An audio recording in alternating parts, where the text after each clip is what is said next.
اب جیسے ایک حشر کے دن بندہ آئے گا نا، تو جب دیکھے گا کہ حساب کتاب اتنا سخت ہو رہا ہے اور اتنے اتنے بڑے نیکیوں والے پکڑے جا رہے ہیں، تو میرا تو کچھ ہے ہی نہیں، میں کیا کروں گا؟ جب اس کی باری آئی تو اللہ نے کہا بھئی کچھ لاؤ. اس نے کہا میرے پاس تو کچھ نہیں ہے، کوئی نیکی نہیں ہے، میں نے بڑے یاد کی ہے. وہ تو بیچارہ اب کھڑا تھا کہ دیکھو میرے ساتھ کیا ہوتا ہے. اللہ نے کہا نہیں کچھ تو ہوگا. اس نے کہا نہیں. اللہ نے جب خود یاد کرایا کہ بھئی فلاں بات کہو نا، تو دل میں ڈالی. تو اس نے کہا ہاں اللہ تعالیٰ، میں نا دنیا میں جب رہتا تھا نا، تو میں کسی کو کوئی قرض دے دیتا تھا تو پھر میں واپس نہیں مانگتا تھا شرم کے مارے. جب میں واپس مانگتا تھا تو پھر وہ اگر کوئی نہیں دے سکتا تھا تو میں کہتا تھا چلو میں نے تمہیں معاف کر دیا، اس کے علاوہ میرے پاس کوئی نیکی نہیں. اللہ نے کہا بھائی تو میرے بندوں کو معاف کرتا تھا تو میں تو غفور الرحیم ہوں. آج تو اس کے پاس کھڑا ہے، تو جاؤ میں نے تمہیں ہی نہیں اس نیکی پہ تمہاری نسلوں کو ہی معاف کر دیا. تو یہ اللہ ہے وہ کہ جو اتنا سا عمل بھی ہمارا دیکھ رہا ہے اور ہم بھول جائیں گے.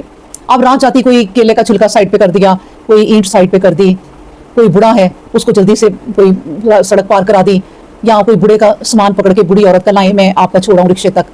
آپ نیکیاں بچے کرتے پھرتے ہیں تو کوئی بھی تو یہ شوق ہوتا ہے، یہ اچھا ہوتا ہے، یہ نیت اچھی ہوتی ہے کہ نہیں بھی اچھا نہیں لگتا کہ ہمارے سامنے کوئی یوں ہو. تو آپ کو پتہ ہی نہیں، آپ کر کے بھول جاتی ہیں.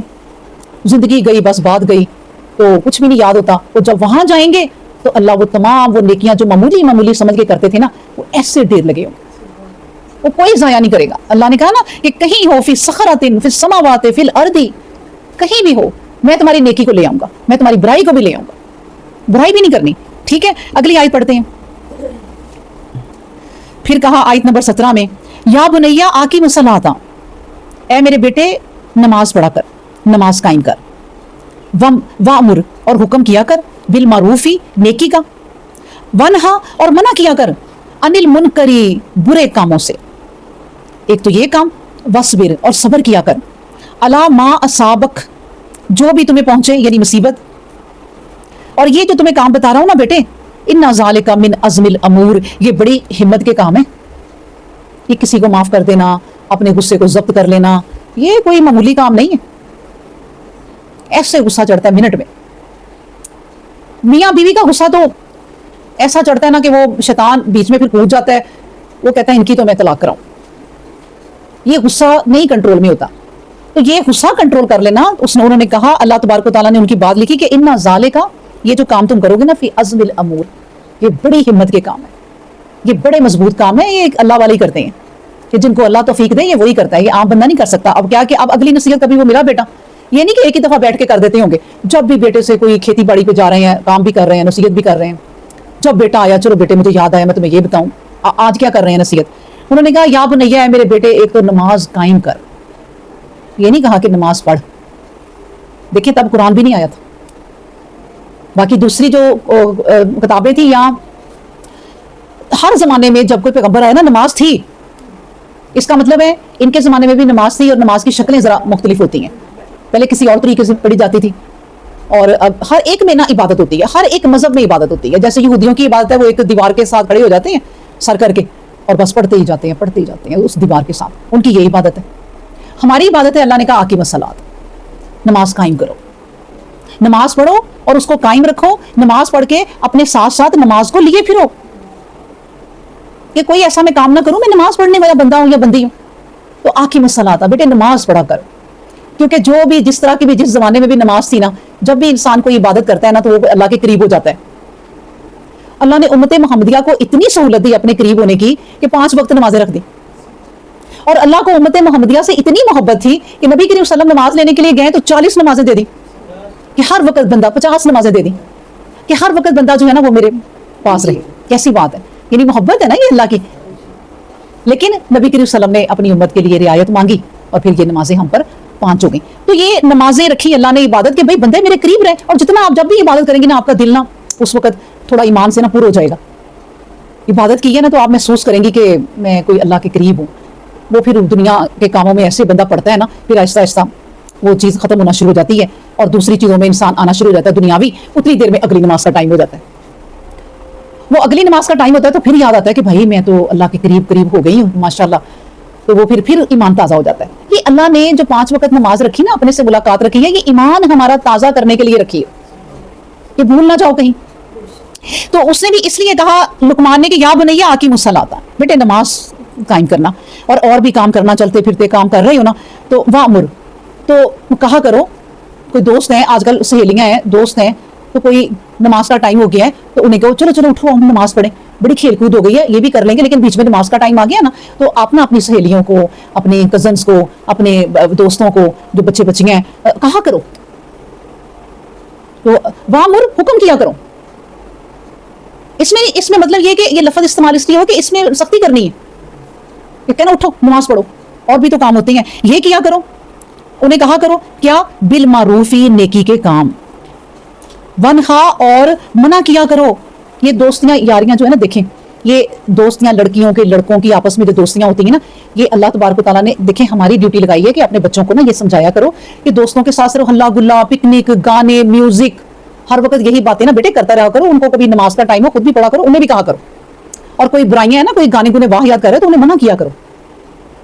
وامر بالمعروف ہی, انہیں نیکی کا حکم کرو, انہیں نیکی کی بات کرو. اور یہ بھی یاد رکھو, ونہا, منع کیا کرو اپنے دوستوں کو, اپنی سہیلیوں کو جو کٹھی ہو جاتی ہیں کبھی کبھی, انل منکری, برے کاموں سے.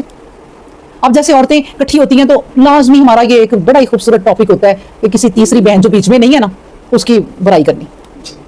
تو ایک دوسرے کو چاہیے, بہن وہ نہیں ہے اس کو چھوڑو, اس کا معاملہ اس کے ساتھ ہے, اپنی بات کرو, کوئی اور بات کر لو, اللہ خود ہی دل میں کوئی اور باتیں ڈال دے گا, تو وہ چھوڑو. یہ دیکھیں کتنی پیاری وہ باتیں. اور پھر آخری انہیں نصیحت کر دی کہ دیکھو وصبر, صبر کیا کرو, صبر.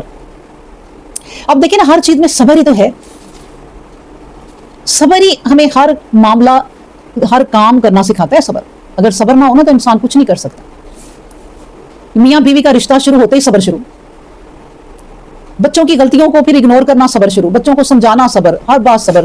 جوائنٹ فیملی میں رہ رہے ہیں صبر, ساس ہے وہ صبر بیچاری کر رہی ہے, کوئی بات ایسی ہو گئی ہے, بہو کے ساتھ کچھ ہوا ہے, صبر نہیں کریں گے دیکھ لیں کیا ہو رہا ہے پھر. اس لیے وصبر, صبر کیا کرو.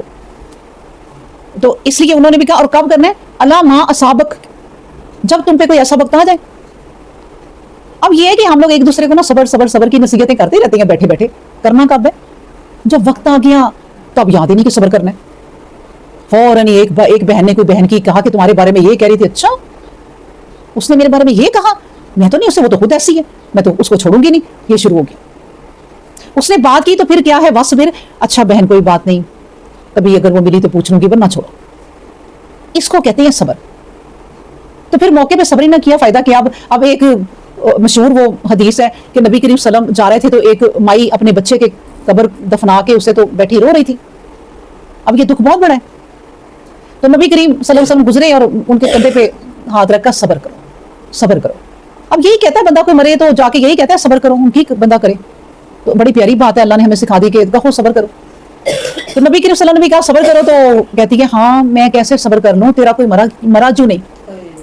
اتنی بڑی بات, یہ غصے میں اور یہ اس وقت دکھ رنج کے وقت انسان کے منہ سے جو لفظ نکلتے ہیں نا, بس پھر وہ گئے, وہ آگے بھوک کے اندر وہ نوٹ ہو گئے. اب اس نے تو کہہ دیا اتنی بڑی بات. پیچھے صحابی جو آ رہے تھے ساتھ ساتھ, جب نبی کریم صلی اللہ علیہ وسلم آگے چل گئے تو صحابی نے کہا پتا بھی ہے تمہیں کس سے بات کر رہی تھی تم؟ تو اس نے کہا نہیں مجھے تو نہیں پتا. انہوں نے کہا یہ تو محمد صلی اللہ علیہ وآلہ وسلم تھے. اب وہ روئی کہ یہ میں نے کیا کر دیا. کہتے ہیں بعد میں اٹھ کے جب نبی پاک صلی اللہ علیہ وآلہ وسلم کے پاس گئی نا, تو ایک تو اس بات سے یہ پتا چلتا ہے کہ وہ مائی سیدھی گئی ہے اور پوچھا محمد صلی اللہ علیہ وسلم کدھر ہے, وہ سامنے بیٹھے ہیں, چلے گئی. اس سے علماء نے یہ بات بھی لی ہے کہ یہ وہ تھے وقت کے پیغمبر اور وقت کے حکمران. ایک مائی ملنے کے لیے گئی ہے, کسی نے روکا.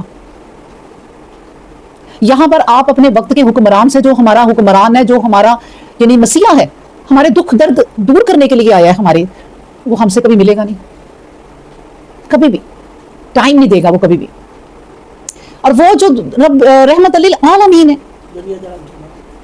جن کے پاس بادشاہ چل کے دوسرے ملکوں کے ملنے آتے تھے, اور جب وہ آتے تھے نا تو وہ کہتے تھے بھی تمہارا بادشاہ کون ہے؟ وہ کہتے تھے وہ ہے بیٹھے ہوئے, اسی طرح کے کپڑوں میں, اسی طرح کی رویے, ان کے بیچ میں بیٹھ جانا زمین پر ہی, کوئی تخت تاج نہیں الگ سے. اور وہ حیران ہوتے تھے بادشاہ آ کر کے تمہارا بادشاہ ہے کہ بیچ میں یہ ہوتی ہے, اللہ نے جو دنیا کی حکمرانی دی وہ یوں کرے. تو وہ مائی گئی ہے تو سیدھی چل گئی ہے نبی کریم صلی اللہ علیہ وسلم کے پاس. نبی کریم صلی اللہ علیہ وسلم مجھے معاف کر دیں, نبی کریم صلی اللہ علیہ وسلم مجھے معاف کر دیں. تو نبی پاک صلی اللہ علیہ وسلم نے کہا وقت وہ تھا صبر کا, وہ وقت گزر گیا. وہ تو میں نہ کہتا, اس وقت 2-4 گھنٹے بندہ روتا ہے, پھر صبر آ جاتا ہے, پھر اور 2-4 گھنٹے روتا ہے تو پانی بھی پی لیتا ہے, پھر کھانا بھی کھا لیتا ہے, پھر ختم. پھر تو نیچرلی صبر آ جاتا ہے نا خود ہی.